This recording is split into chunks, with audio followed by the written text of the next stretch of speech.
Jean-Marie Bergeron est né en Lozère. Il y a été lycéen et puis ensuite il est parti en tant qu'élève de l'école des hautes études de santé publique et il a commencé sa carrière avec des fonctions donc en hôpital général, en CHU. Il a mis en place pour une grande part l'oncopole de Toulouse. Ça aussi ça me parlait parce que je suis toulousaine, donc on lui doit beaucoup. Et il a été le patron, parce qu'ils te vivent comme ça, hein, à l'UCM de Val d'Orel, à Montpellier. Ils disent « Ah, mais Jean-Marie Bergeron, c'était le patron. » Voilà. On verra tout à l'heure dans quelle mesure. Et puis, il a été conseiller général de santé aussi pour le ministère de la Santé à Paris. Donc, qui dit Paris, dit l'Union européenne, dit aussi évidemment des enjeux internationaux sur le plan de la santé. Aujourd'hui, il est président du Secours catholique de l'Hérault. Alors, il a écrit la TDSA, la molécule qui détruisit l'hôpital. Alors, est-ce que tu pourrais déjà nous dire, Jean-Marie, quelle est le différence il y a entre la molécule et le virus ? La molécule que j'ai inventée, et qui est une molécule dont la définition chimique est due aux pharmaciens de l'ICM, puisque je la lui ai demandé, est une molécule qui est redoutable. Alors certes, il y a sûrement des virus qui sont redoutables, mais cette molécule-là, elle, est redoutable. Alors ça, c'est certain. C'est fait d'acide triéthyl diester salicylique. Oui. C'est une molécule particulièrement efficace pour neutraliser chez l'homme le sentiment de compassion. Donc j'ai l'impression que ça annihile les émotions, en fait, ou tout sentiment. Voilà, tout à fait. Ouais. Tout à fait. C'est ce pourquoi elle a été créée par le professeur Hénilec. Voilà. Hénilec, c'est en fait un anagramme du médecin écrivain qui s'appelle Céline, qu'on lit toujours, qui est dans la Pléiade, qui a été réédité là récemment par Gallimard. Voilà. Alors, à part ça, cette molécule donc, qui détruisit l'hôpital, eh bien, ça met c'est en même temps qu'elle se développe ou qu'on va faire en sorte qu'elle se généralise, il y a l'expérience du vécu du confinement pendant le Covid. C'est un roman à clé, hein, évidemment, c'est-à-dire qu'il vaut mieux avoir été contemporain de l'actualité de ces années-là, pour comprendre en fait à quoi Jean-Marie Bergeron fait directement allusion. Alors les noms de lieux changent, les noms de personnes aussi. Donc c'est quand même, c'est un conte hospitalier, mais géré en fait sur le plan de l'écriture comme un roman. Jean-Marie devient Bruno, Colette ici présente devient Claudie. Claudie que nous remercions parce que Claudie c'est un personnage qui va relancer le questionnement dans le conte hospitalier. C'est celle aussi qui va permettre le ressenti des situations, des ambiances, et puis aussi auprès de Jean-Marie Bergeron, donc ça a été quand même une partenaire très efficace pour la relecture, le travail de correction. Donc, Colette, nous te remercions beaucoup pour ta participation à la finalisation de cet ouvrage. Voilà. Alors, quand même, l'auteur de tout ça, c'est Jean-Marie, mais c'est pas son premier livre, parce que son premier livre, en fait, c'était Le Noir et le Blanc. Alors, le noir, parce que ça fait allusion à un clergé d'après-guerre qui était dans des vêtements sombres et qui portait encore ces vêtements sombres, alors qu'aujourd'hui c'est beaucoup plus courant de rencontrer finalement des membres du clergé, mais en vêtements civils, on va dire. Et puis ensuite, tout le personnel médical aussi, qui à cette époque-là était en blanc, avec des blouses blanches. Donc ce milieu, tu vas peut-être nous le présenter et nous le commenter à travers le diaporama, Jean-Marie Bergeron, que tu as préparé. Oui, alors, comme vous le constatez, dans le fil rouge de cet entretien, c'est l'hôpital. Mais je dirais que, comme tout le monde, on a des racines, et je crois qu'on ne guérit jamais totalement de son enfance. Et donc le premier document que j'ai écrit, effectivement, s'appelle Entre noir et blanc, et c'est la vie, finalement, d'un petit garçon de 10 ans qui vit dans un château préventorium dans les années 50-60 et qui est confronté effectivement à une communauté médicale, enfin confronté, qui est spectateur en tout cas, d'une communauté médicale et religieuse qui anime ce lieu. Bon, ça c'est une citation de Georges Bernanos parce qu'effectivement je l'avais mise en exergue de ce premier livre et je trouvais qu'elle avait du sens. Donc ensuite, voilà, donc c'était ce château préventorium en Lozère. Donc vous avez ensuite des images, voilà ce qu'était la tour, et le petit garçon, donc qui était un témoin insignifiant de la vie de ces femmes et de ces hommes en noir et en blanc. Et donc j'ai vécu au rythme de la vieille demeure, et je rêve, et mes rêves sont en noir et blanc, et c'était les couleurs de mon enfance. Donc voilà la cour intérieure de ce château avec un dessin. Voilà ensuite la façade du château, ensuite ce qui étaient les solariums, qui sont toujours, mais ces endroits où les pensionnaires, enfin les personnes qui étaient atteintes de primo-infection prenaient le soleil pour être guéris, en rappelant quand même que dans ce lieu il y avait plus de critères d'admission qui étaient fondés sur des critères sociaux que véritablement médicaux. C'était une époque où les médecins le savent bien, qui ont vécu à cette époque-là. C'était une époque où la sécurité sociale avait quelques largesses et faisait vivre effectivement ce type d'établissement, et les assistantes sociales effectivement envoyaient par des réseaux, des canaux, ces enfants dans ces lieux. Dans ce lieu, il y avait quand même 300 enfants au maximum de l'été, donc c'était relativement important, parce qu'il y avait des colonies sanitaires aussi l'été. Et ce lieu était un peu particulier parce qu'il était isolé, ceux qui sont lozériens le connaissent un petit peu, isolé, et il y avait une espèce de vie en autarcie, qui était rattachée au château une ferme, avec des animaux, il y avait un gros troupeau de vaches, de moutons, des cultures, et il y avait une équipe d'ouvriers qui travaillaient sur cette ferme, qui étaient pour la plupart des Italiens, qui étaient venus du sud de l'Italie, comme à l'époque ça se passait. Et cette ferme servait à nourrir le château, servait à nourrir les habitants du château. Donc il y avait un abattoir qu'on appelait un abattoir clandestin. Donc il n'était pas clandestin, mais on les appelait comme ça, et on abattait les animaux qui étaient ensuite consommés au sein du château. Voilà, donc c'est une vie pour un enfant un peu particulière. Ensuite, voilà le salon du château où se passaient un certain nombre d'événements, et notamment il y avait des Noëls dans ce château qui étaient des Noëls assez, pour un enfant de 10 ans, qui avait quelque chose, je dirais, d'un peu particulier, et donc qui suscitait beaucoup l'imagination et le rêve.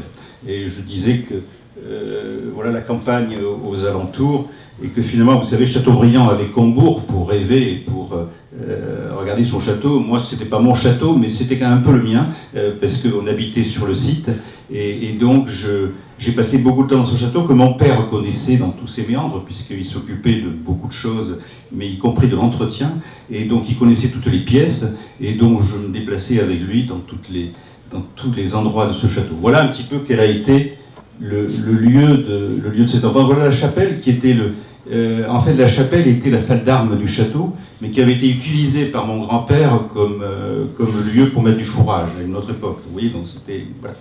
Donc voilà quelques photos d'époque avec des enfants, les enfants qu'on recevait à l'époque, et puis un certain nombre d'événements tels que la cérémonie des vœux.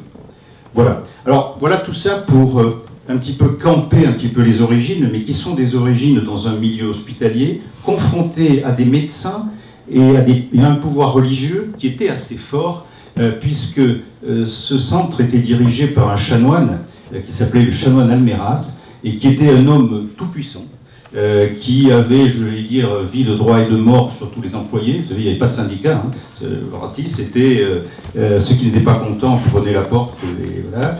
Et mon père, qui était donc l'homme de confiance de la communauté religieuse et qui était chargé d'un certain nombre de tâches, était corvéable à merci. Ceux qui ont géré des établissements savent qu'aujourd'hui c'est pas tout à fait comme ça, mais on pouvait l'appeler à toute heure de la nuit, 365 jours sur 365 pour faire n'importe quoi. Voilà. Et les médecins aussi. Et alors les médecins, il y avait aussi les médecins qui représentaient un autre pouvoir, qui était le pouvoir en blanc, avec quelquefois des ajustements entre les deux, parce que c'était pas aussi simple entre les deux. C'est-à-dire que les médecins avaient droit à quelques privautés, je dirais, vis-à-vis du personnel féminin, notamment du château, et on passait ça sous silence, au nom justement de ce pouvoir. Donc c'était bien une cohabitation de ces deux pouvoirs. Voilà un petit peu ce qui a bercé mon enfance, mais ce qui l'a surtout bercé, et qui peut-être est à l'origine, je ne sais pas, là il faudrait faire un peu de psychanalyse, mais pourquoi je suis allé ensuite dans les hôpitaux, c'est que ce lieu a quand même représenté un lieu de sécurité et une institution dans la société. C'est-à-dire c'était un lieu qui était une espèce de lieu repère phare dans la vallée, où les agriculteurs, les paysans qui habitaient autour venaient, je dirais, le dimanche matin à la messe à 8h, c'était une espèce de lieu de rassemblement.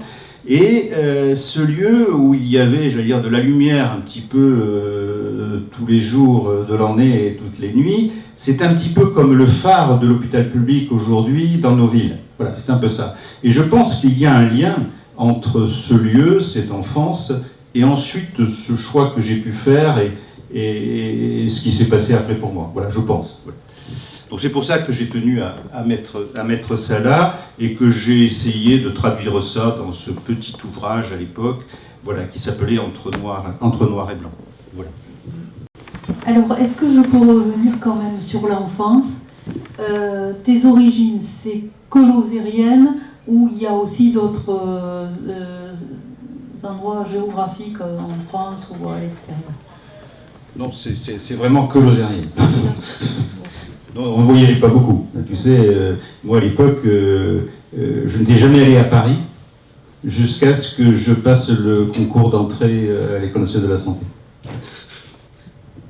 Alors après, dans les faits marquants, c'est-à-dire cette enfance-là, à part les Noëls, toi, la cohabitation avec ces enfants malades et tuberculeux, est-ce que on te tenait à distance pour éviter la contagion, ou est-ce que de temps en temps, quand même, il y avait des interférences ?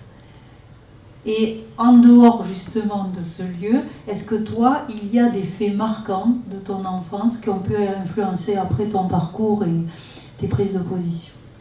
Alors, on n'était pas véritablement à l'écart. Il y avait ce qu'on appelait un lazaret, qui était un lieu où là, par contre, les enfants qui arrivaient, on les laissait dans le lazaret pendant 2 semaines, je ne sais plus combien c'était, pour s'assurer qu'elles n'étaient pas contagieuses. Et donc là, il y avait quelque chose qui était assez strict. Mais sinon, en dehors de ça, on se déplaçait dans le château, et moi j'ai passé ma vie dans le château. Enfin, je veux dire, il n'y avait pas de... Bon, les souvenirs que j'ai dans ce château marquant, c'est notamment toutes ces participations de ma part à ces travaux d'entretien de mon père. C'était à la fois, par exemple, il y avait un ascenseur dans ce château, ce qui à l'époque était quelque chose d'assez exceptionnel, parce qu'en Lozère, il n'y avait pas d'ascenseur.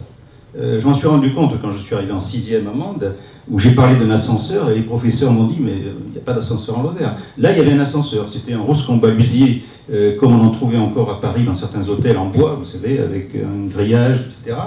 Et mon père assurait l'entretien de cet ascenseur, comme tous les équipements, et donc il montait sur la cabine et il graissait le câble.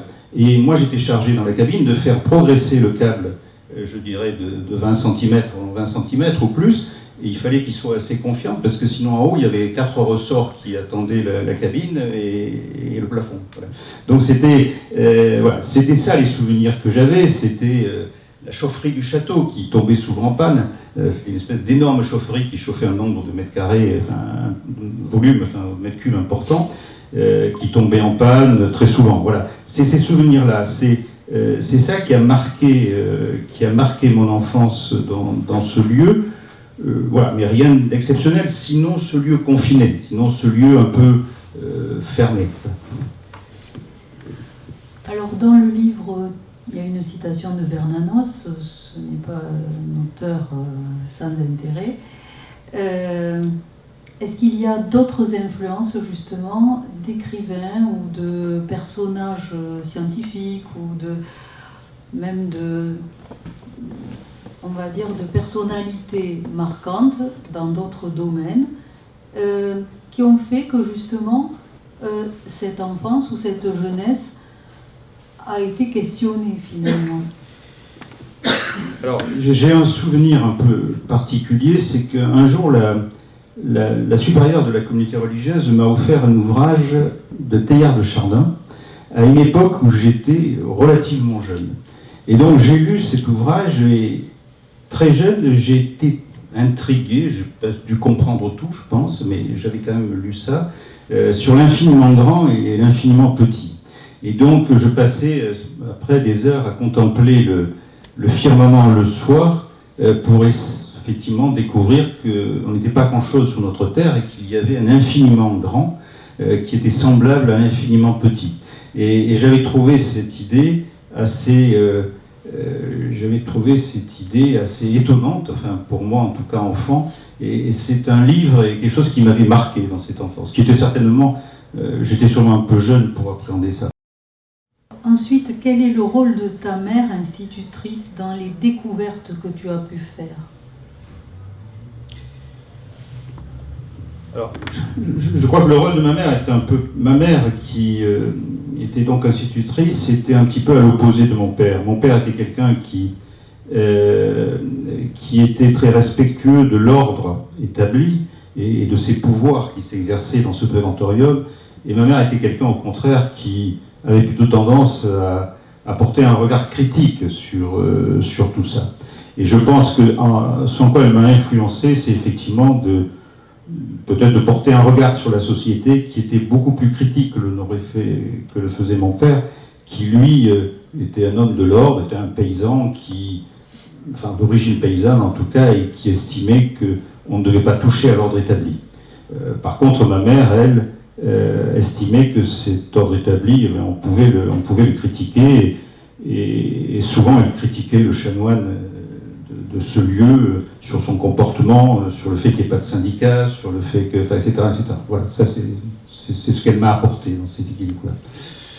Alors, en dehors du chanoine, est-ce qu'il y a quand même des personnalités dans cet univers, alors pas seulement de l'enfance, mais après dans ta jeunesse, qui ont été marquantes? Oui, bien sûr, il y a eu l'instituteur du village où j'allais, puisque je n'allais pas dans l'école qu'animait ma mère, mais j'allais au village à côté.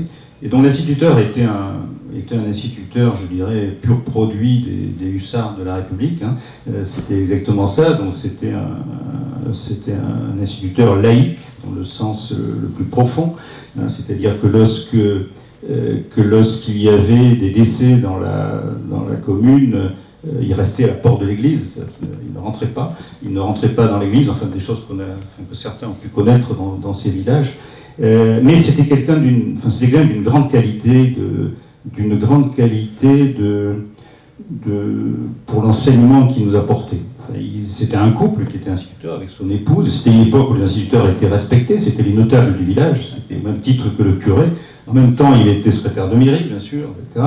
Voilà. Et donc, cet instituteur était un personnage. Ils avaient un niveau de vie, certainement, qui était assez élevé comparativement, ce qui n'est peut-être pas le cas aujourd'hui, parce qu'ils achetaient des voitures. Moi, je me souviens qu'il achetait des grosses voitures à l'époque. Il avait acheté une Peugeot 404. Bon, je me souviens qu'une Peugeot 404, à l'époque, et il était très fier de cette Peugeot. Et pendant la récréation, dans la cour, dans le garage qui était à côté, il nous ouvrait le garage pour qu'on aille la voir. Et alors, il l'a frotté, enfin, il l'a stické, sa 404, c'était pour lui un très bel objet. Et je me souviens que tout ça, c'est une époque, c'est des voitures. J'ai toujours aimé les voitures. et l'inspecteur d'académie, lui, qui venait inspecter, lui, il avait une DS. Donc, voilà.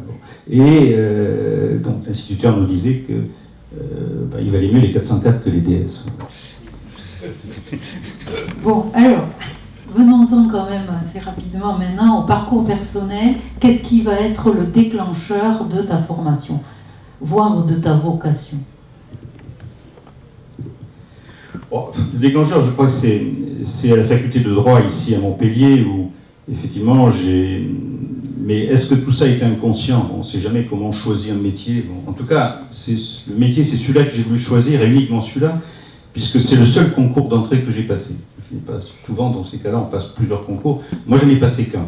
Et j'ai été le seul admis ici de Montpellier au concours, et admis à l'oral notamment.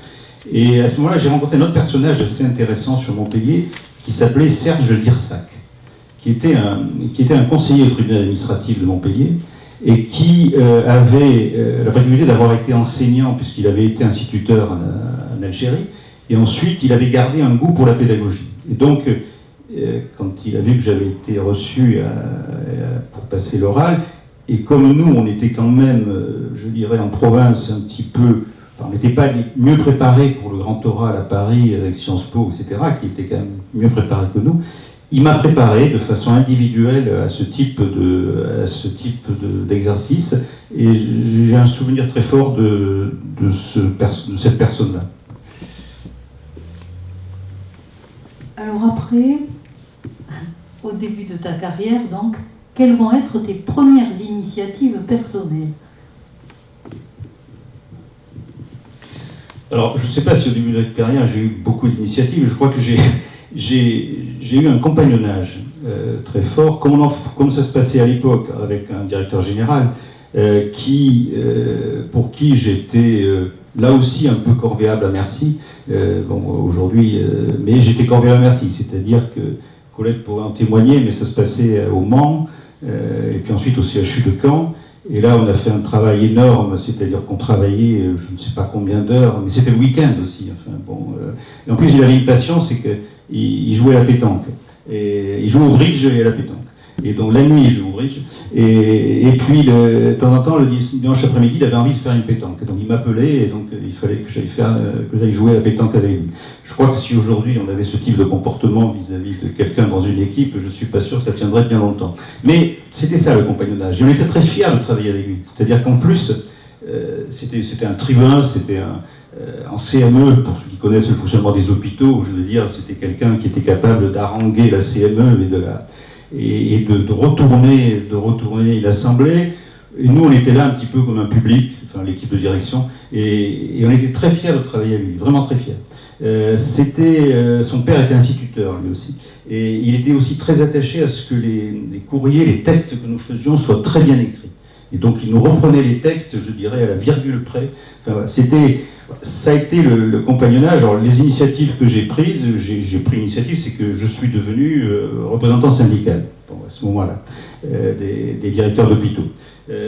Ce qui d'ailleurs, par rapport au directeur général, n'a pas été vécu de façon tout à fait positive, parce qu'il le voyait un peu comme une espèce de concurrence. Et j'ai eu un parcours dans ce syndicat jusqu'au plan national, au bureau national, et ça m'a permis aussi quand même d'avoir une autre approche et d'avoir une autre vision aussi de ce métier. Alors ensuite, il y a des goûts qui s'affirment par rapport à une évolution de carrière, des passions qui t'animent.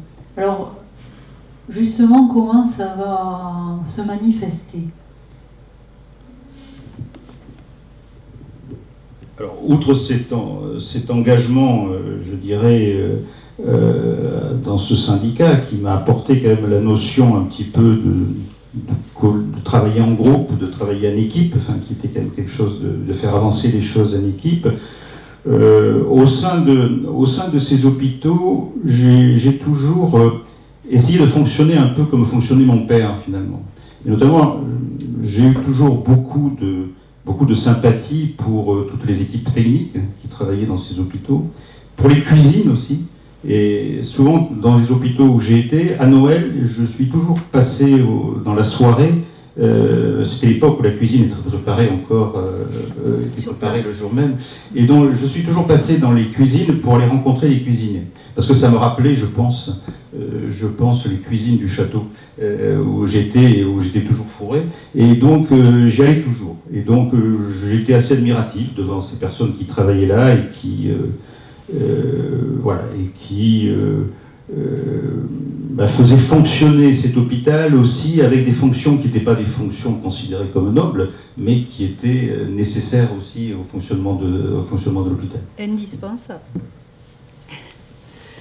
Alors, est-ce qu'il y a eu des cours pour continuer dans le cadre d'une formation professionnelle? Est-ce qu'il y a eu des conférences auxquelles tu as assisté et qui t'ont marqué? Est-ce qu'il y a eu des émissions de télévision par rapport auxquelles tu as eu envie de réagir? Ou, je dirais, une idéologie qui t'a semblé hostile ou au contraire intéressante? Parce que pour en venir à un livre comme ça, il faut quand même que tu aies cheminé sur le plan intellectuel et qu'il se soit dégagé à certains moments des engagements. Le déclic par rapport à ce livre est un déclic, je dirais, c'est un déclic un peu pulsionnel. C'est-à-dire que, certes, il y a une réflexion qu'il était, mais je crois qu'à un moment donné, et ça c'est quand j'étais à l'ICM ici à Montpellier, je me suis dit qu'il n'était pas possible de donner une valeur monétaire aux soins. C'est-à-dire que j'ai estimé que le fait de donner une valeur monétaire aux soins allait le corrompre. Voilà. Et ça m'est apparu comme une évidence, c'est-à-dire une espèce d'évidence. Et cette évidence, je crois qu'elle se basait sur l'argent, ce que représente l'argent dans la société, sur un certain nombre d'ouvrages et de personnes qui ont écrit sur l'argent, notamment Peggy, qui a écrit sur l'argent, et quelques autres, sur certainement aussi mon fond de christianisme par rapport à l'argent, mais il me semblait de façon très claire que vouloir donner une valeur à l'argent, aller à la santé, au fait de soigner, eh bien, n'était pas conforme à la tradition, à l'histoire, à ce qu'était fondamentalement l'hôpital. Alors, je ne sais pas si tu veux qu'on en vienne un petit peu au fondement de ce livre, mais le fondement de ce livre, c'est ça, c'est de dire c'est pas possible. Et donc j'ai voulu dénoncer quelles étaient les conséquences de cette chose-là, et je me suis dit que la meilleure façon de le faire, c'était finalement d'imaginer un conte, une dystopie, qui pousse, je dirais, jusqu'à l'absurde, en tout cas qui pousse très loin, cette notion-là. Et donc j'ai imaginé une société dans laquelle il y avait des groupes qui envisageaient donc de prendre le pouvoir et surtout de créer des surhommes. Alors je m'aperçois aujourd'hui que quand on regarde ce qui se passe aux États-Unis avec Trump, avec Musk, avec quelques autres, on n'est pas si loin que ça, c'est-à-dire de vouloir créer des hommes qui soient... Voilà. Et pour ça, ils ont estimé, cette secte là, en France, qu'il fallait éradiquer de l'esprit humain toute volonté d'aider son prochain. Parce que si on aide les plus faibles, d'une part, on va avoir des faibles dans la société qui vont continuer à vivre, donc notre société sera plus faible, et donc il faut qu'il y ait une certaine sélection qui se passe. Et donc ils ont essayé de définir comment ils allaient pouvoir faire ça. Et donc il y a le professeur Emilette qui lui a été chargé dans son laboratoire de mettre au point cette molécule. Et il a travaillé, il a mis au point sa molécule, il a fait des essais, etc. Bon, ça marchait assez bien finalement. Mais il y avait un problème, c'est qu'il y avait trop de décès, il y avait trop de casses. Alors comme dans toutes les équipes de recherche, vous savez, ceux qui sont dans la recherche le savent, c'est que il y a toujours, aujourd'hui, au-delà des sciences dures, il y a quelqu'un des sciences molles. C'est-à-dire qu'il y a un spécialiste des sciences sociales qui est là aussi. Parce que, voilà. Et donc le responsable des sciences sociales leur dit, mais vous avez totalement faux, enfin, c'est pas comme ça qu'il faut faire, vous faites fausse route. On va arriver au même résultat qu'avec une molécule, simplement en faisant une chose, en donnant une valeur monétaire aux soins. C'est-à-dire qu'on va tarifier le soin, et à partir de là, vous allez voir que le sens du soin va disparaître. Alors, ça prendra peut-être une génération ou deux, mais ensuite, avec la génétique, ça se reproduira auprès des descendants, et nous aurons éradiqué du cerveau et de l'âme humaine cette propension assez naturelle, finalement, d'aider son prochain. voilà un petit peu quelle est l'histoire de cette secte. Et donc je décris dans ce livre, à travers tous les hôpitaux donc, que je cite, et qui sont ceux où je suis passé peu ou prou, les conséquences de cette vision-là. C'est-à-dire, qu'est-ce que c'est qu'un CHU dans lequel, on a poussé ça. Donc, ce CHU, c'est un CHU dans lequel la personne qui rentre aux urgences, il y a un bilan de son état qui est fait, et puis ensuite on rentre dans un ordinateur toutes ces données, mais aussi un certain nombre de données qui lui sont personnelles, et notamment une espèce de score social pour voir s'il a une utilité publique dans la société, pour voir quelle est son espérance de vie, etc. etc. Et cet algorithme va ensuite donner un verdict. Est-ce qu'on le soigne ou est-ce qu'on ne le soigne pas? Donc si on le soigne, il rentre à l'hôpital. Et si on ne le soigne pas, on le met dans une unité que j'ai appelée unité de soins, je n'ai pas employé palliatif, mais contemplatif, où là il a le droit de rester quelques jours s'il a une mutuelle, et s'il n'a pas de mutuelle, il est euthanasié. Donc voilà. Et c'est ça l'histoire fondamentale. Le fondement de ce livre, c'est de démontrer, par le menu et par le détail, quelles sont les conséquences d'une telle vision. Et sincèrement, je pense que ce qu'on fait aujourd'hui, est-ce qu'on aurait idée aujourd'hui d'aller monnayer, d'aller tarifier l'amour qu'on a pour ses enfants, pour son épouse, pour ses amis? Non. Avec la tarification de l'activité, c'est ce qu'on fait tous les jours à l'hôpital, ou tous les jours pour les personnes âgées, pour l'accueil des personnes âgées, par exemple. Donc, est-ce que ça, c'est acceptable? Non. Je crois que, pour moi, cette prise de conscience a été assez évidente. On ne peut pas continuer comme ça. Moi, je pense que le marché, le fait de donner une valeur, c'est très bien pour acheter des voitures, pour acheter je ne sais quoi, mais par contre, il y a des domaines qui doivent être préservés. Je crois qu'il y a des domaines, l'argent ne saurait tout acheter. Alors, on a vu les conséquences qu'il y avait avec Orpea, personnes âgées, etc., de donner, mais tout le monde a oublié déjà. Déjà oublié, ça y est, la Caisse des dépôts a racheté une partie du capital, et c'est reparti. Donc, je veux dire, on oublie parce que l'argent, c'est quelque chose de très facile, enfin, c'est quelque chose de... et alors, en disant ça, je ne veux surtout pas critiquer les professionnels de santé qui sont dans un système de clinique privée, par exemple. C'est pas eux qui sont en cause. Ce que je veux critiquer, c'est le système dans lequel on est. Je pense qu'il n'y a pas de légitimité pour un fonds d'investissement à posséder un établissement de soins. Ça n'a pas de sens. Ça n'a pas de sens. Aujourd'hui, regardez sur Montpellier, quand vous allez chez un radiologue, n'importe quel radiologue, vous alimentez un fonds de pension international. Il n'y a plus de radiologie libérale à Montpellier. Il n'y en a plus. Bon. Comme les laboratoires, comme etc. Donc, je veux dire, ça pose quand même un problème. Vous voyez, bon. Donc, voilà où ça nous mène, et voilà ensuite ces grands groupes qui font chanter le gouvernement sur les tarifs. On l'a vu avec la crise du Covid, où vous avez vu que les laboratoires avaient tarifié, enfin, ils ont gagné un fric fou avec les examens qu'ils ont faits. Parce que le gouvernement était contraint de passer par eux. Donc, voilà un petit peu ce qui sous-tend ce livre. C'est une vision, pour moi, de la société dans laquelle le domaine du marché doit être défini.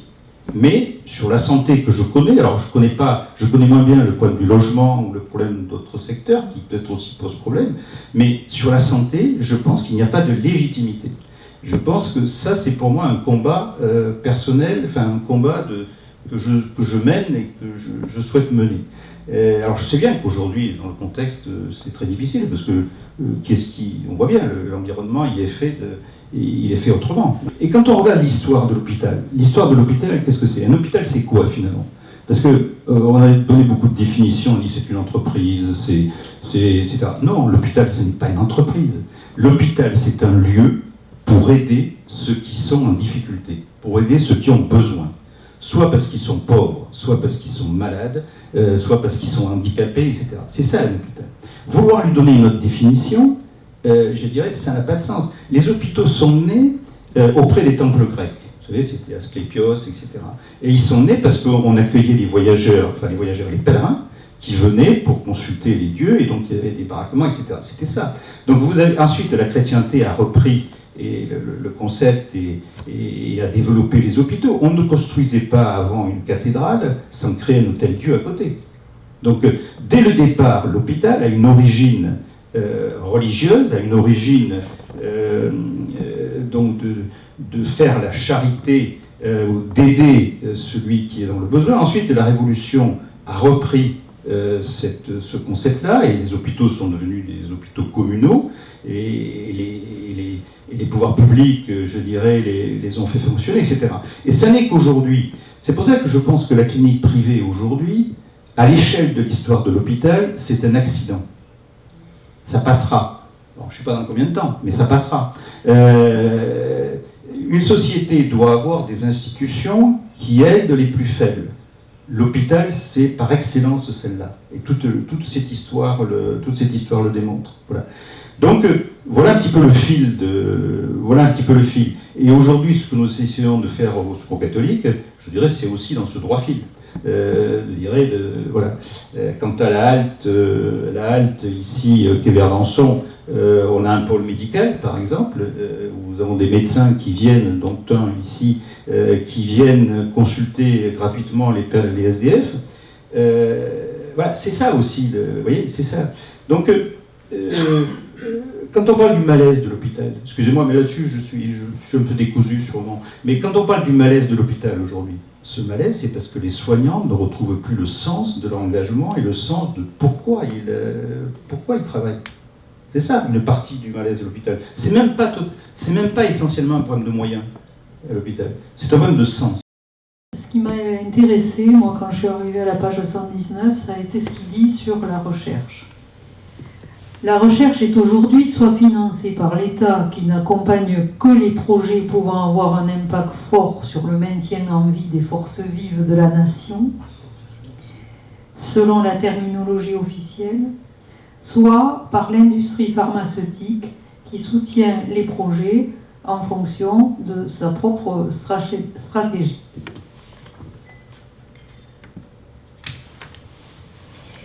Il n'y a plus de recherche académique telle qu'on l'entendait au lancement du projet. La pression de l'environnement est très forte. La valorisation financière à court terme de la recherche est devenue un critère d'éligibilité essentiel pour tout projet.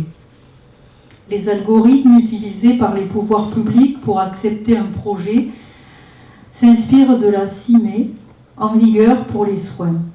Aussi, nous avons été contraints de créer des nouveaux métiers, les ARE, les assistants de recherche économique, qui modélisent les projets pour anticiper le résultat de l'évaluation par les financeurs potentiels. Cette fonction est devenue très complexe et nous devons recruter des mathématiciens de haut niveau. Les chercheurs, aidés de ces modélisateurs, font varier les paramètres de leur projet pour lui permettre d'obtenir un bon score au test d'éligibilité. Mais le système est redoutable, car il s'agit d'un concours, pas d'un examen, et on assiste à une course effrénée pour obtenir le meilleur score possible. Le rôle du chercheur est devenu secondaire dans les équipes. Les profils d'assistants de recherche économique ayant une expérience solide de modélisateur se paient au prix fort, et seules les équipes les plus richement dotées peuvent se les offrir. Dans les centres de recherche, ce sont eux qui sont devenus leaders, et les investisseurs s'attachent essentiellement à la qualité, à la formation et aux résultats de ces modélisateurs. Je regarde Robert d'un air incrédule. C'est inimaginable. Un jour, il faudra se poser et réfléchir à la genèse de cette situation, me répond d'un air triste le vieux chercheur. Mais tu sais, tu en as connu les prémices et peut-être les fondements. Souviens-toi des points SIGAP, qui était le système d'étalonnage du travail de publication, ou du logiciel SIGREC, permettant d'allouer les crédits de recherche. Tous ces outils avaient déjà durablement influencé les stratégies des chercheurs. Il y a aussi un autre phénomène. La plupart des cliniciens-chercheurs ont créé des start-up et ils adoptent les comportements des entrepreneurs. Il y a bien sûr des comités d'éthique Mais quel poids peuvent-ils avoir face aux intérêts financiers auxquels ils sont confrontés? Comme tu le vois, le monde de la recherche s'est profondément transformé et les chercheurs doivent naviguer entre les directives des pouvoirs publics et les contraintes imposées par les grandes firmes. La plupart s'y résignent, invoquant soit la discipline nécessaire dans un état de droit, soit la nécessité de s'adapter au monde moderne et à ses règles pour continuer de travailler. Et en fait, ce qui se passe, c'est je reviens dans le centre de l'Oncopole toulousain, voilà, même si je ne suis pas à Toulouse, mais c'est là que ça se passe, et je rencontre un des chercheurs que je connais à l'époque, avec qui j'avais travaillé. Et donc il me décrit la situation aujourd'hui. Donc la situation aujourd'hui dans la dystopie, c'est effectivement une situation où la recherche est induite par des considérations qui sont des considérations essentiellement financières. Et puis ensuite, je lui fais remarquer que ce qui arrive là, il y avait déjà des prémices dans l'existant aujourd'hui. Parce qu'aujourd'hui, quand vous regardez alors c'est peut-être ça, c'est un petit peu de l'hébreu, ça, pour les personnes ici, mais quand je parle des points SIGAPS, etc., c'est effectivement aujourd'hui les outils qui servent à avoir une publication de notoriété ou pas. Donc, voilà. Et donc on est déjà dans ce système-là. Donc là, je pousse beaucoup plus loin le système, mais on est déjà là-dedans. Donc c'est pour montrer, et ça c'est un exemple sur la recherche, mais sur le soin c'est pareil, qu'on a déjà engagé ce mouvement et qu'on peut aller très loin dans tout ça pour déshumaniser, pour enlever tout sens à une action. Les startups des chercheurs, là aussi, c'est une autre... Bon, effectivement. Alors, on va me dire, on a besoin d'argent, il faut mobiliser les moyens financiers. J'ai connu ça à l'ICM, bon, ou ailleurs. Effectivement. Mais quand même, est-ce qu'on ne peut pas s'interroger sur le sens que ça a, sur les contraintes que ça pose, voilà, ce sont quand même des véritables questions. Des véritables questions. Et je sais bien que ce livre, il pose peut-être plus de questions qu'il n'apporte de réponses. C'est souvent ce qu'on m'a dit. Quelle réponse vous apportez? C'est-à-dire, comment vous allez financer les hôpitaux, etc. Oui, je n'apporte pas de réponse concrète. Voilà, c'est évident. Mais il me semble qu'il est important de soulever ces questions pour attirer l'attention quand même des citoyens, des personnes qui sont malades demain, etc. Je pense que ça me paraît quand même important. Alors, est-ce que je peux te demander maintenant de présenter justement la deuxième partie qui aborde justement la question du livre « La molécule qui détruisit l'hôpital, la Télésa ». Oui, donc j'avais mis une citation de Cynthia Fleury. C'est quelqu'un qui est à la fois philosophe et psychanalyste, et qui a une chaire d'ailleurs aux hôpitaux de Paris. Et donc elle a eu une réflexion, elle a écrit plusieurs livres sur le soin et sur le sens du soin et dans la société. Et donc effectivement, dit que quand la civilisation n'est pas soin, elle n'est rien. Et effectivement, il faut qu'une société, qu'une civilisation prenne soin de ses membres, et notamment des plus faibles. Voilà, ça c'est simplement pour rappeler comment sont nés les hôpitaux historiquement. C'est le concile de Nicée qui a formalisé la création des hôpitaux, puisqu'il était dit que chaque évêque devait créer un lieu qui s'appelait le Snédokium, et qui était un lieu pour accueillir les pèlerins, les pauvres, les malades. Et il était déjà dit d'ailleurs à ce moment-là que le responsable de ce lieu devait être quelqu'un d'une moralité à toute épreuve. Donc c'est écrit là, de prendre un religieux du désert, donc quelqu'un qui ne soit pas déjà influencé par les biens matériels, etc. C'était ça qu'on demandait à un responsable hospitalier. Donc vous voyez que les choses n'ont pas changé depuis. Les problèmes sont les mêmes. Et ensuite, il était dit aussi qu'en cas d'insuffisance du revenu de l'hospice, eh bien, il fallait faire appel à la charité des fidèles. Bon, c'est ce qu'on fait aujourd'hui.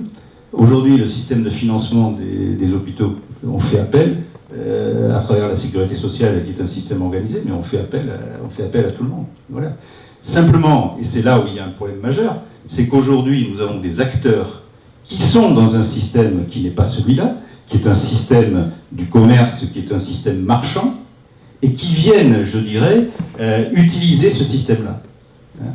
Quand j'entends des patrons de cliniques qui viennent nous dire qu'ils sont des entrepreneurs, ça me fait doucement rigoler. Ce sont des fonctionnaires. C'est pas des entrepreneurs. Je veux dire, on ne fait pas de l'entreprise, c'est pas faire de l'entreprise que d'avoir une rémunération qui est certaine et qui est... Pourquoi aujourd'hui d'ailleurs les fonds d'investissement internationaux viennent sur le marché français de la santé? Parce qu'ils savent que ce marché est solvable, tout simplement. Vous voyez? Donc voilà, excusez-moi, je dis, mais à partir de là, donc faire appel à la charité. Et c'est ça, fondamentalement, l'hôpital, c'est un établissement qui fonctionne sur la charité, sur les dons des citoyens, là on parle des fidèles, mais des citoyens d'un pays. Voilà.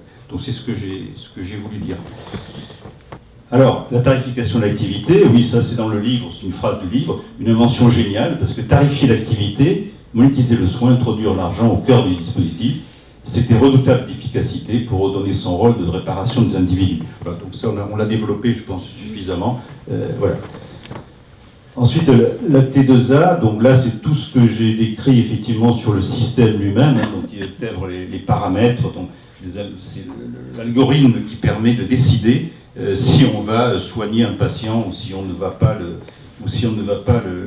soigner. Pour ne pas faire d'erreur, tout comme j'avais demandé la définition de la molécule AT2A aux pharmaciens de l'ICM, là j'avais demandé la formule, celle-là au plan économique, à un de mes fils qui a fait une grande école de commerce et qui donc savait de quoi il parlait. Voilà. Alors là c'est une phrase que j'ai mise parce que de Fabrice Adjad, je ne sais pas si vous connaissez ce philosophe, et j'ai trouvé que c'était assez juste. La médecine, dans son essence, c'est la technique qui s'oppose le plus à la technocratie. Et c'est pourquoi cette dernière, afin d'établir son empire, la corrompt en premier. Le grand mensonge, prétendre que la guérison est une performance technologique et donc une prestation monnayable.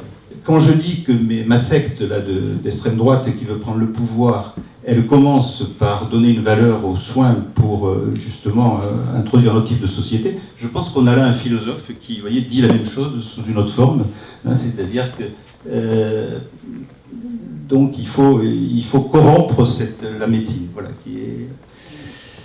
Ouais, Michael Sandel, c'est un livre que j'avais lu déjà il y a déjà quelques temps, qui a écrit un ouvrage qui s'appelle « Ce que l'argent ne saurait acheter ». Et donc il défend l'idée que c'est pas un gauchiste révolutionnaire, hein, c'est quelqu'un qui voilà, mais qui dit que le marché, on doit le réserver à certaines choses, et que lorsqu'on met un bien dans le domaine du marché, on en modifie la nature. Il prend des exemples d'ailleurs qui sont assez parlants, qui ne sont pas la santé, mais il prend des exemples il prend un exemple qui m'avait frappé à l'époque, on appelle ça une crèche, c'était une crèche en Israël. Une crèche en Israël où il y avait les parents arrivaient en retard pour reprendre les enfants. Et donc pour résoudre le problème, il y a le patron de la crèche qui a décidé de taxer, de monnayer ça, c'est-à-dire de lui donner une valeur d'argent à ce retard. Ça n'a pas résolu le problème, parce que les riches, ils ont payé. Alors voilà, alors ça c'est quelques citations dont je m'étais inspiré quand j'avais écrit ce livre, qui étaient des chercheurs qui avaient démontré que lorsque l'on côtoie l'argent, lorsqu'on donne une valeur à un bien, ça change le comportement des personnes. C'est-à-dire que ça incite à mentir, à tricher et à voler 10 minutes plus tard. C'est-à-dire que dès qu'on met un enjeu d'argent, même avec des enfants par exemple, eh bien, derrière vous avez des comportements où il n'y a plus aucune moralité. Et on le voit bien avec la T2A. Parce que la T2A, comme c'est un système où vous vendez un service, vous vendez un séjour à la sécurité sociale ou à quelqu'un d'autre. Bon. Et puis vous avez des contrôleurs. Mais aujourd'hui, vous avez beaucoup d'acteurs du soin qui s'ingénient à tricher pour majorer le chiffre qu'ils vont pouvoir opposer à la sécurité sociale. Ils trichent. Et les premiers qui ont triché, les mieux organisés, c'est les cliniques privées. Parce qu'ils sont mieux organisés que l'hôpital public. Parce qu'une clinique privée, je dirais, en plus, derrière il y a des investisseurs, donc il faut, voilà, à l'hôpital public, on y est allé plus doucement dans la triche. Mais il y en a quand même qui trichent aussi. Parce que ce qu'on appelle le PMSI, c'est que les médecins, ce sont les médecins qui s'occupent de ça. Hein, les médecins de PMSI en plus. C'est-à-dire qu'au lieu de soigner, ils font ça. Ils optimisent le coût du séjour. Donc, vous voyez là à quoi ça incite. Ça incite à tricher. L'argent n'est pas moral. Voilà. Même si nous sommes bien intentionnés, même si nous pensons savoir le bien du mal, il peut y avoir des facteurs influençant nos décisions et nos comportements dont nous ne sommes pas conscients.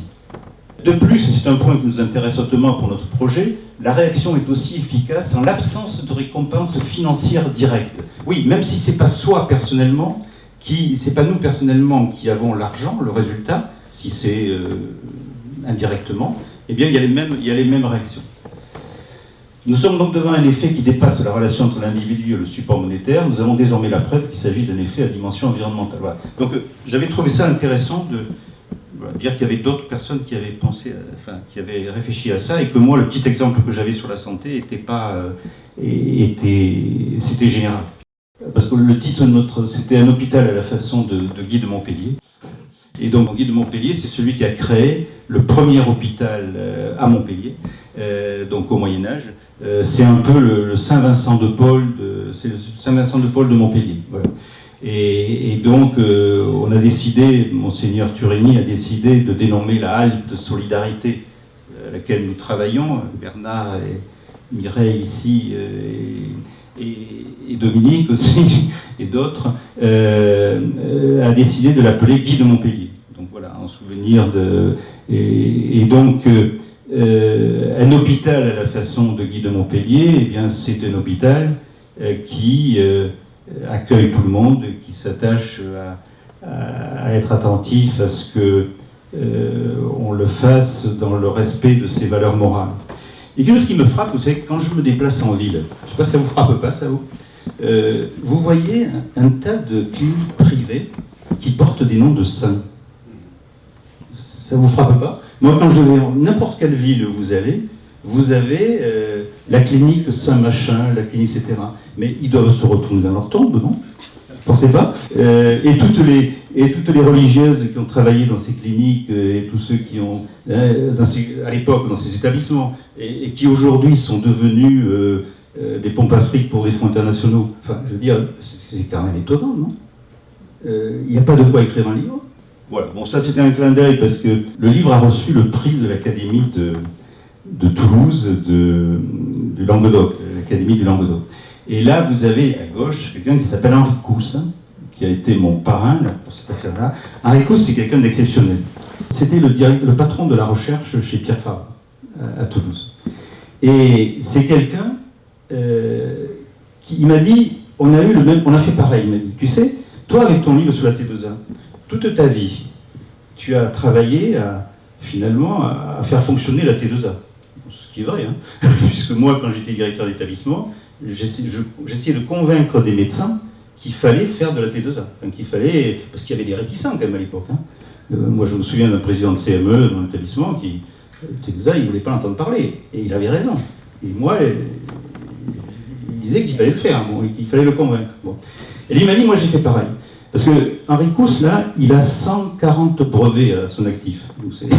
Et notamment, il a travaillé sur les statines. Donc, vous savez, pour lutter contre le cholestérol. Et aujourd'hui, il a fait un livre pour dire qu'il fallait surtout pas prendre de statine. Voilà. Donc, il me dit, voilà, tu vois, on a fait pareil. C'est-à-dire qu'on a eu la même démarche critique sur notre vie professionnelle. Et donc voilà, c'est pour ça que j'ai mis sa photo là en un clin d'œil, parce que je trouve que c'est quelqu'un de remarquable. C'est une espèce de professeur un peu nimbus qui a quelquefois des idées un peu, voilà, mais il a eu une vie passionnante. C'est quelqu'un pour qui j'ai découvert cette personne vraiment très tard là, mais comme quoi on peut avoir des amitiés quelquefois qui se font très tard dans la vie. À propos des amitiés tardives, oui, c'est alors Bernanos qui disait il n'y a pas de hasard. Le hasard est la logique de Dieu. Donc en général, les rencontres aussi, on a toujours l'impression que c'est par hasard, et puis finalement c'est la vie qui nous mène, quoi. Hein. Voilà. Et on rencontre les gens en général à des bons moments de la vie. Enfin, c'est des révélateurs souvent. Hein. Voilà. Ensuite, Jean-Marie a fait allusion aux saints. Il faut penser que les saints, ils continuent d'exister à chaque génération. On a évoqué Saint Vincent de Paul. Vincent de Paul ne savait pas, n'a jamais su qu'il était un saint. Et Vincent de Paul, quand il va voir Louise de Marillac pour avoir des fonds, parce que lui aussi il a besoin d'argent, elle va l'aider à fonder la communauté des filles de la charité et des sœurs de Saint-Vincent de Paul. Mais toutes ces dames, elles ont de la bonne volonté, mais ça ne peut pas. Elles demandent à Vincent de Paul, mais alors les pauvres, à quoi on les reconnaît? Ils n'avaient pas l'habitude de les fréquenter, les pauvres. Et Vincent de Paul, il dit, on les reconnaît parce que où ils crient, où ils toussent. Ben, je vous assure que j'ai essayé d'utiliser ce filtre dans ma vie. Et effectivement, quand vous entendez des gens qui toussent ou qui crient, c'est en général qu'ils sont dans une mauvaise posture, et quelles que soient les catégories sociales. Et ça, c'est intéressant aussi de se dire que les faibles, ben, c'est nous tous. À tout moment dans notre vie, nous avons eu des périodes où nous étions vulnérables. Et donc, il y a des moments où nous faisons partie des faibles. Nous ne sommes pas toujours dans la cour où il y a les plus forts. Voilà. Et des fois même, c'est quand on est un peu vulnérable que justement on découvre des choses qu'on n'aurait peut-être pas songé à faire ou à penser quand on est en position de force. À propos de Saint-Vincent de Paul et des pauvres, un mot là-dessus, parce que moi je voudrais dire ici tout ce que m'apporte le Secours catholique. Franchement, je trouve que cette proximité avec les personnes que nous accueillons, c'est quelque chose qui vous transforme la vie.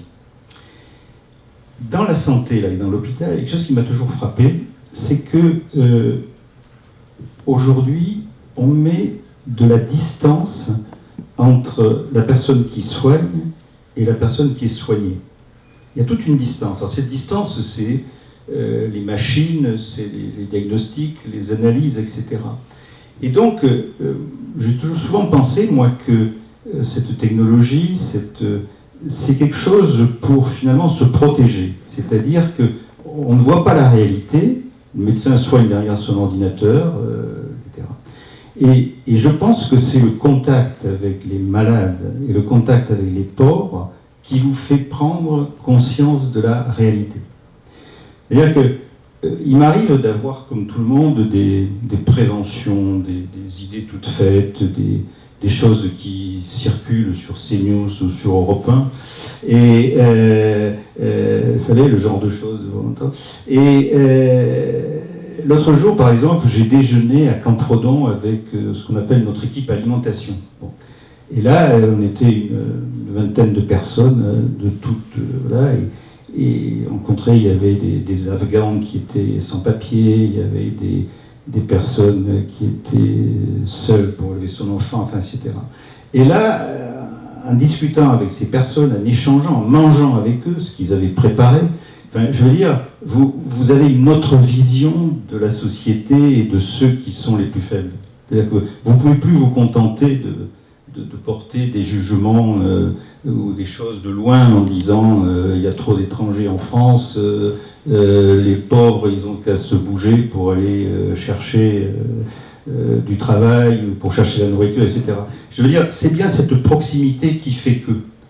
Et la déléguée du secours avec qui je travaille, elle me dit souvent, tu sais, tu ne vas pas assez au contact. Et elle a raison, c'est-à-dire que c'est en allant au contact qu'on peut avoir une vision plus juste et une vision plus humaine, tout simplement.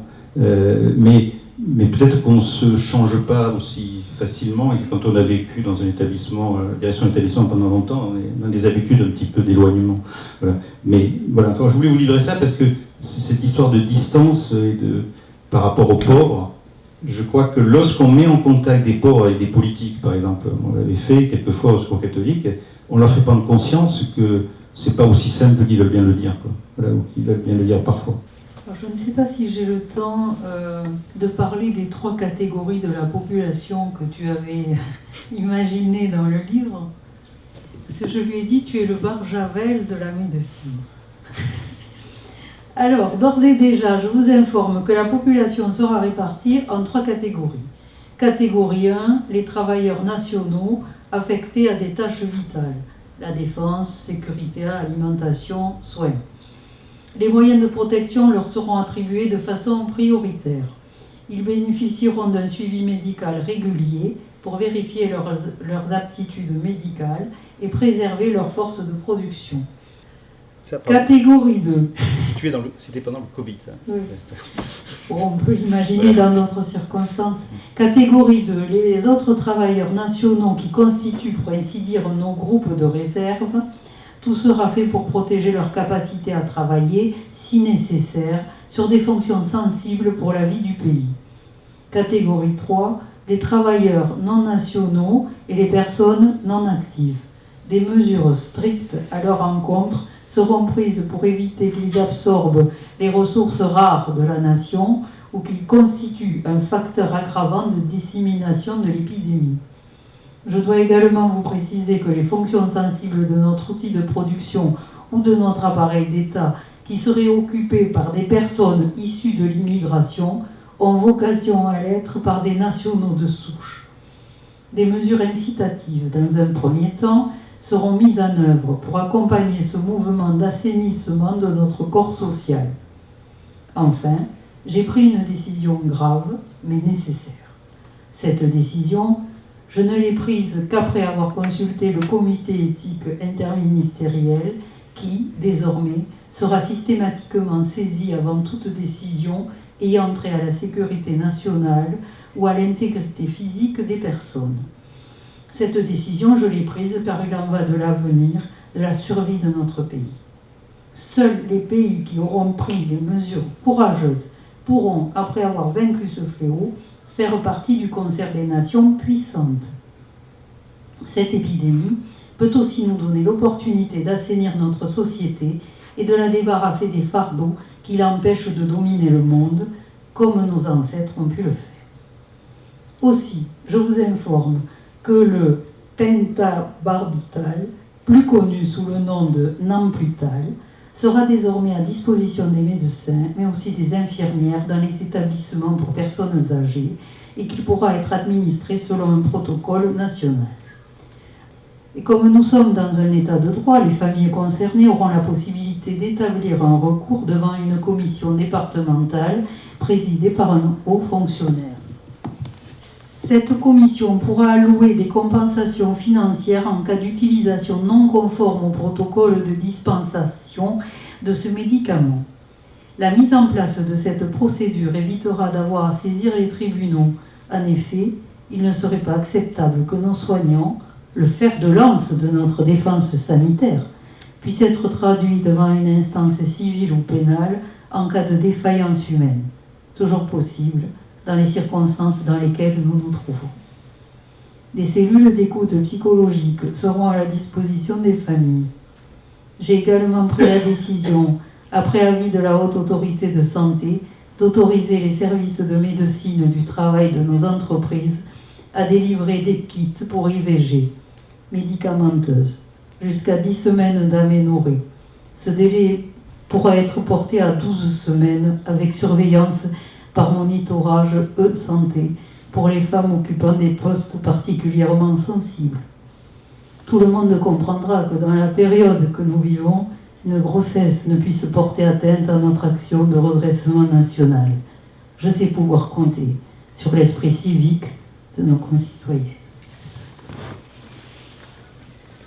C'est terrible. C'est terrible, mais on y est en plein dedans. Parce que ce livre a été publié en 2021, quand on sait toutes les mesures depuis qui ont été acceptées, votées et qui sont aujourd'hui tout à fait légales. Tu étais un visionnaire. Ouais, voilà un petit peu cette société dans laquelle on peut aller. La ligne d'horizon est ce ce qui encore te fait courir, enfin, ou en tout cas te mobilise, te motive par rapport à tout ce qui a été acté. Tu vois, tout simplement, c'est que l'ARS finance le pôle médical de la halte de Montpellier. Ça, je dis ça parce que j'ai obtenu un rendez-vous avec le directeur de l'ARS en début janvier, et si on obtient un financement pour ce pôle médical, franchement, je trouve que ça sera bien. Je sais pas gagner, hein, mais bon. Mais ça serait la reconnaissance d'un hôpital de type Guy de Montpellier. Alors on termine rapidement, il nous reste 5 minutes. Aujourd'hui, avec l'expérience, quels sont tes points forts?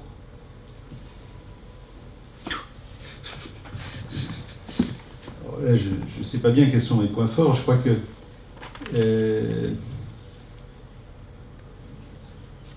que plus on vieillit finalement et plus on s'aperçoit que la réalité elle est pas celle qu'on pensait, et que la véritable action elle n'est pas une action utile, elle n'est pas là où on l'imaginait. Et donc je pense que peut-être que aujourd'hui il me semble que je suis plus à même de rentrer un petit peu en contact de cette réalité que je ne l'ai jamais été. Voilà, peut-être. Mais bon, c'est pas si simple. Tes freins?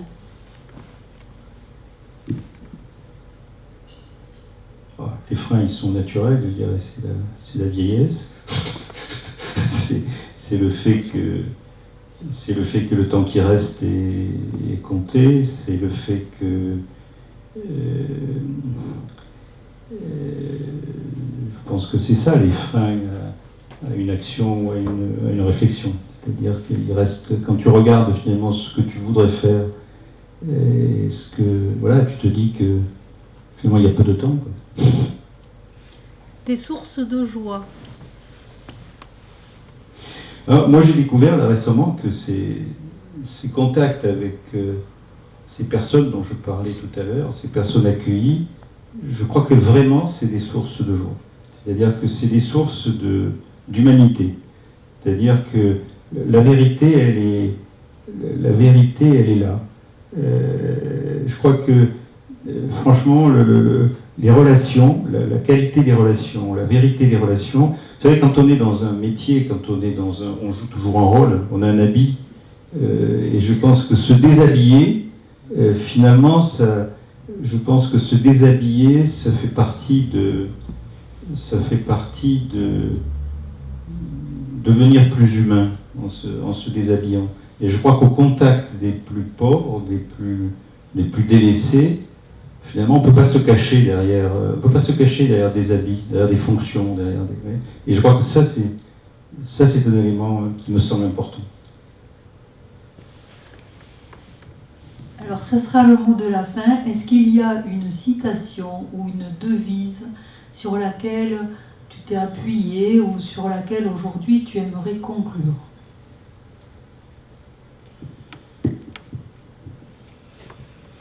Alors, j'ai pas réfléchi, mais franchement, je trouve que la phrase qui dit que l'argent ne saurait tout acheter, franchement, je pense que ça résume assez bien ce que j'ai voulu essayer de dire. Je pense que l'argent ne saurait tout acheter.